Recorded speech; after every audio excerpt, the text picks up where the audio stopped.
एक छोटी सी बच्ची स्कूल से जब आती है और बैग रखती है, बैग रख कर के मम्मी से कहती है मम्मी मुझे टॉफ़ी चाहिए। अब मम्मी उसको पैसे निकाल करके दे देती है, चेंज 5 का सिक्का, और बोलती है जाओ टॉफ़ी लेकर के आ जाओ। अब वो डेली की तरह, जैसे डेली आती थी और डेली बोलती थी, उसी तरीके से उस दिन भी जाती है और टॉफ़ी की दुकान पर, बगल में करीब 100-200 मीटर की दूरी पर एक दुकान थी, वहाँ गई और डेली जाया करती थी। जैसे वहाँ जाती है और मम्मी कहती है कि टॉफ़ी के लिए तो जा रही हो लेकिन जल्दी आ जाना, किसी के साथ खेलना मत, आकर के घर में खाना खाना या अपना काम करना। लेकिन 15 से 20 मिनट हो जाता है, आधा घंटा हो जाता है, फिर भी वो बच्ची नहीं आती। तो माँ को चिंता हो जाती है, माँ को चिंता होती है। मम्मी जब खोजने लगती है, बच्ची नहीं मिलती है, और बच्ची नहीं मिलती है इस कदर कि साजिशन और उसका मर्डर कर दिया जाता है, उसके साथ रेप होता है।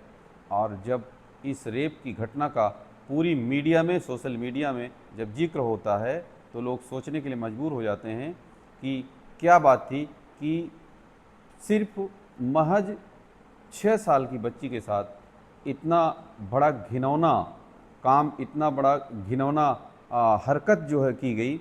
ऐसे नहीं करना चाहिए था, और ऐसे किया तो कौन था वो, सब जानने के लिए लोग परेशान हो गए।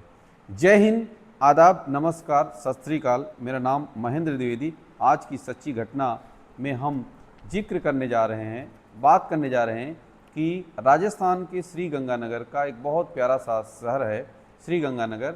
और श्री गंगानगर में एक छोटी सी बच्ची जो कि करीब 6 साल के आसपास की होती है और दूसरी क्लास में पढ़ती है।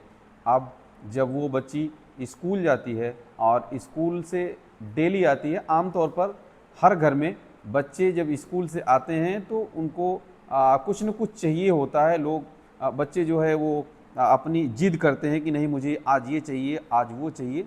उसी तरीके से वो बच्ची भी थी और उसने कहा कि मम्मी मुझे टॉफ़ी चाहिए, मैं टॉफ़ी के लिए जाऊंगी। अब उसका डेली का नियम था कि जैसे स्कूल से आना और स्कूल से बैग रखना, बैग रखने के बाद मम्मी से कुछ पैसे लेना और जा कर के टॉफ़ी लेकर के वापस आ जाना। लेकिन हुआ ये कि जब उस दिन ये टॉफ़ी लेने गई, दरअसल ये घटना दिसंबर 2015 की है।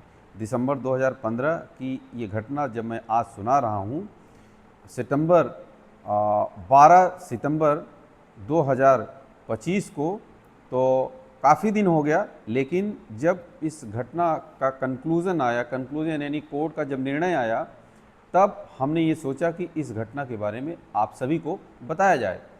तो जब वो बच्ची छोटी सी नहीं आती है तो घर वालों को, माँ को चिंता होती है। माँ दुकान पर जाती है, दुकान पर नहीं मिलती है, घर वालों को बताती है, घर वालों से भी पता नहीं चलता है, अगल बगल वालों से पूछती है, चारों तरफ जितने घर वाले अगल बगल पूरे मोहल्ले में खोज लेती, कहीं नहीं मिलती है। अब दोपहर से शाम हो जाती है।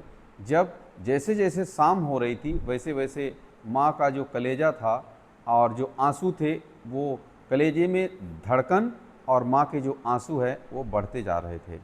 अब घर वालों ने पुलिस को सूचना दिया, पुलिस को गुमशुदगी की सूचना दी गई और एफआईआर दर्ज की गई। पुलिस आती है जब, तो पूरा जो संदिग्ध जो होते हैं उनसे पूछताछ। संदिग्ध का मतलब कि जहाँ दुकान में वो टॉफ़ी लेने गई थी वहाँ, और आसपास के लोग जिसके यहाँ आना जाना था उस बच्ची का और उस बच्ची के घर वालों का। अब सारी जानकारी लेती है पुलिस और पूछताछ करती है, लेकिन मामला कुछ पता नहीं चलता है कि आखिर उस बच्ची का क्या हुआ, बच्ची कहाँ गई। लेकिन अब जिस दुकान में वो वो बच्ची जाती थी लेने के लिए, पुलिस वालों का शक जो है वहीं घर आ रहा था। और उस दुकान को चलाने वाला एक 17 साल का लड़का, अपने आप को कह तो रहा था 17 साल का, लेकिन जब उसकी जांच होती है, फॉरेंसिक जांच जब होती है, तो एक्चुअल में 19 साल का होता है। तो अब वो 17 साल का लड़का, या 19 साल का मैं कह लूँ, तो वो लड़का जो है इतना चक्कर कटा देता है पुलिस को, यानी उसकी बातें ऐसी कि बिल्कुल सही बोल रहा है, और जैसे वो बोलता था पुलिस वैसे ही करती थी। यानी इसको उसके ऊपर इतना भरोसा, इतना सधा हुआ था कि वो सारी बातों को घुमा घुमा करके पुलिस को चकमे में डाल दिया था। अब जितना करीब ये दूसरा दिन हो गया, वो दिन बीत गया, दूसरे दिन की बात है। अब दूसरे दिन की बात है, तब भी वो बच्ची नहीं मिलती है, ना तो मुर्दा और ना जिंदा। अब वो कहता है कि ऐसा है, वो लड़का कहता है कि ऐसा है सर कि गांव में हमारे कुछ दूर पर बाबा लोग रहते हैं, साधु संत लोग वहाँ रहते हैं, वो लोग हमारे गांव में आते हैं कई बार मांगने के लिए, हो सकता है वही लोग ना ले गए हों चुरा करके। अब पुलिस भी चकमे में आ जाती है, सोचती कि बात हो सकती है कहीं ऐसा ना हो। अब पुलिस उस लड़के को और उसके घर वालों को लेकर के जाती है और वहाँ उन बाबाओं से मिलने की जब कोशिश करती है तो बाबा वहाँ मिलते नहीं हैं, और पेड़ खड़ा हुआ मिलता है वहाँ, ना तो बाबा मिलते हैं ना बाबा के कोई जान पहचान के लोग मिलते हैं। अब वापस आ जाते हैं, पुलिस लगी रही, ये दूसरा दिन हुआ। तीसरे दिन पुलिस जब फिर से शुरू करती है इस मामले की पूरी तहकीकात के लिए, एक एक घर छान डालती है, डॉग स्क्वाड मंगाया जाता है, फॉरेंसिक टीम आती है, पूरी पुलिस, एसपी, डीएसपी, जितने भी पुलिस का महकमा होता है सभी लोग आते हैं। सब हैरान हो गए, परेशान हो गए। एक घर का एक एक चप्पा सभी का खोजा गया, एक एक बॉक्स निकाला गया, और हर घर में जो राशन यानी आटा और गेहूं चावल रखने वाले जो बर्तन थे उन तक को खंगाल लिया गया। उस सारी चीज़ें सब जहां भी संदिग्ध लग रहा था कि यहाँ हो सकता है, सारी चीज़ें खंगाल ली गई। अब वहाँ जाती है पुलिस जहाँ की वो दुकान में बच्ची आई थी। जब उस दुकान में वो बच्ची जाती है और उस दुकान में ये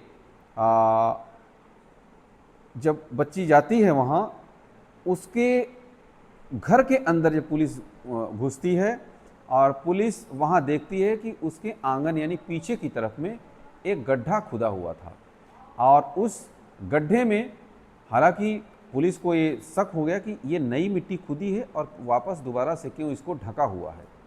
अब पुलिस को शक हो गया। अब उस लड़के की जो माँ थी वो उसको कहते हैं कि भाई इसको खोदो, ये ऐसा क्यों था यहाँ। वो उस लड़के की माँ कहती है कि यहाँ पेड़ हमको लगाना था, पेड़ बड़ा था, गड्ढा छोटा हो गया और इसलिए हमने इसको वापस दबा दिया। लेकिन आप लोग इस गड्ढे को मत खोदो, हमारी बेइज्जती मत करो, और कुछ होना जाना नहीं, हमने कुछ नहीं किया है, लेकिन खामखा आप लोग हमारे ऊपर कलंक लगा रहे हैं हमारी बेइज्जती कराने के लिए, कि ज़िंदगी भर ये हो जाए कि हाँ तुम भी इसमें शामिल थे। पुलिस उसको खोदती है, पुलिस मानती नहीं है, पुलिस खोदा लेकिन उसमें कुछ मिला नहीं। जब पुलिस को ये नहीं मिलता है तो पुलिस सकते में रह जाती है कि पुलिस के तमाम अधिकारी ये सोचते हैं कि हमने कहीं गलत किया इस गड्ढे को खोद करके, और हमें ऐसा नहीं करना चाहिए था। अब होता क्या है कि उसके घर का चप्पा चप्पा खोज लिया जाता है। उसी में से एक कांस्टेबल जो है घर की छत के ऊपर चला जाता है। घर की छत के ऊपर जब वो कांस्टेबल जाता है तो वहाँ एक बच्ची का जूता जो है मिल जाता है। अब जैसे ही जूता मिलता है, पुलिस का जो कांस्टेबल था वहीं से वो चिघाड़ मार करके चिल्लाता है कि ये देखो, ये बच्ची का जूता मिला है यहाँ से। और जब बच्ची का जूता मिल जाता है, पूरे जो अधिकारी थे पुलिस के वहाँ छत के ऊपर पहुँच जाते हैं और पूछने लगते हैं कि ये जूता किसका है।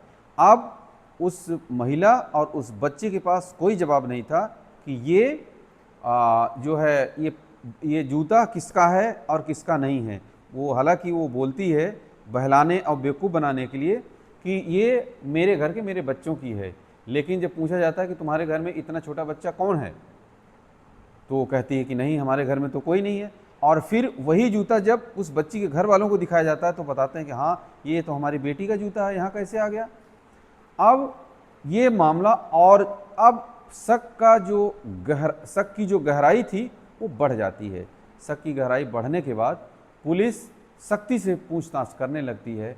वहीं छत के ऊपर बगल में एक कूलर रखा हुआ था। कूलर में जब कूलर के पास जाते हैं और कूलर को धक्का लगाते हैं, हाथों से छूते हैं, तो उसमें कपड़े में लपेट करके कुछ वहाँ उसमें रखा हुआ था। अब कहते हैं ना कि पुलिस चाहे तो क्या नहीं कर सकती है, पुलिस चाहे तो कैसा भी, कितनी भी बड़ी क्राइम हो उसको सुलझा सकती है, कितनी बड़ी भी अपराध की गुत्थी हो उसको सुलझाया जा सकता है, लेकिन पुलिस दिल से चाहे तो। क्यों कि पुलिस के कई रोल और कई चेहरे होते हैं। जब वो पुलिस लोग जो है, पुलिस के अधिकारी उस छत पर जाते हैं और देखते हैं कि ये जो है जो ये कूलर है, इस कूलर में जब वो चीज़ कपड़े में लपेट के दिखी तो उनको शक हुआ और निकलवाया। जब उसको देखा तो उसमें उस बच्ची की लाश सड़ रही थी। दिसंबर का महीना था और छत के ऊपर कूलर में वो लाश जो पड़ी थी वो सड़ रही थी। अब जैसे ही उस लाश को निकाला जाता है तो उसको बदबू न आए, सड़न न पता चले, इसलिए उसको पहले कपड़े में, उसके बाद कंबल में लपेटा गया था। आप जब कंबल को निकालते हैं तो सबके होश उड़ जाते हैं। घर वाले पहले से ही, उसकी माँ और जितने रिश्तेदार थे सबका रो रो कर बुरा हाल हो रहा था।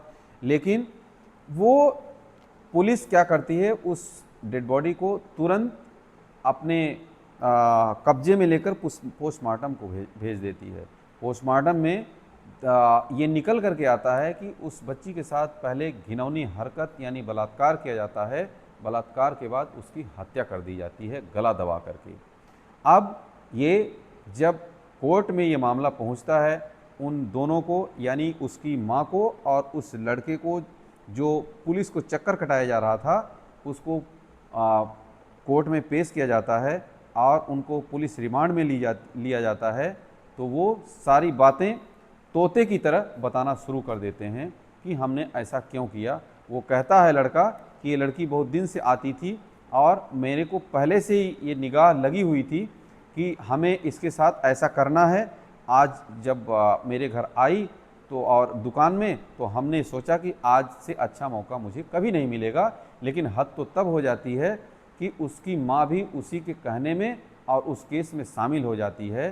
काश अगर माँ ने बता दिया होता पहले ही तो ऐसा न होता, या अपने बेटे को समझा दिया होता तो ऐसा न होता। लेकिन माँ ने समझाने की जुर्रत और हिम्मत नहीं किया। इसलिए अब जब ये उन दोनों को हवालात में भेज दिया जाता है, जेल में भेज दिया जाता है, तो मामला निकल करके आता है कि उस लड़के को जो कह रहा था कि वो जज को भी बेवकूफ़ बना रहा था, पुलिस को तो बेवकूफ़ बनाया ही, और जज के सामने भी कहता है जज साहब को कि जज साहब मेरी तो उम्र कम है, मुझे सज़ा कैसे दी जा सकती है, मैं अभी नाबालिग हूँ, मैं सज़ा के काबिल ही नहीं हूँ। जज साहब ने कार्ड निकाल लिया, पुलिस ने कार्ड निकाल लिया, उसकी फॉरेंसिक जांच कराई गई। फॉरेंसिक जांच कराई गई तो उसकी जो एज है, एक्चुअल एज निकल करके आती है 19 साल। जब 19 साल की उम्र निकल करके आती है तो कहते हैं कि तुम तो बोल रहा था कि मेरी उम्र 17 साल है, लेकिन तुम एक्चुअल में 19 साल का है। उसकी माँ को भी जब ये बात कही जाती है तो उसकी माँ कहती है कि हमने ऐसे लिखा दिया था, क्यों कि पहले होता था कि बच्चों की उम्र थोड़ा बढ़ा के यानी कम करके लिखाना है। अब दोनों को जेल में भेज दिया जाता है। जब निर्णय आता है सज़ा का, उस लड़के को उम्र कैद की सज़ा सुनाई जाती है और माँ को बहलाने यानी पुलिस को चक्कर कटाने, बेवकूफ़ बनाने और उस मर्डर केस में शामिल होने, अपने बेटे का साथ देने में 5 साल की सज़ा सुनाई जाती है।